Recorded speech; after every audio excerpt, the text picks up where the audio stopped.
भीमंकर स्त्री हेले बेलाबली। अच्छा बेलाबली गर्भरू भीमसेन को औरस्य जन्म नहीं बेलालसेन।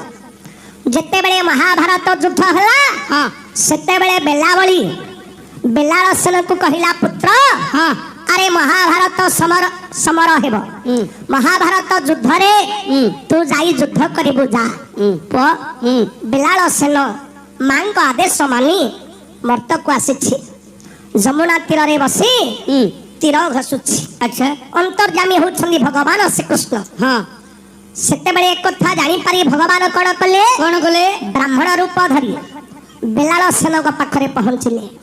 बेलालसेन ब्राह्मण रूपी भगवान को देखी ब्राह्मण बोली अरे प्रणिपात कले। हाँ भगवान तांको कल्याण बांछिले तार परिचय पचारिले। भगवान पचारिले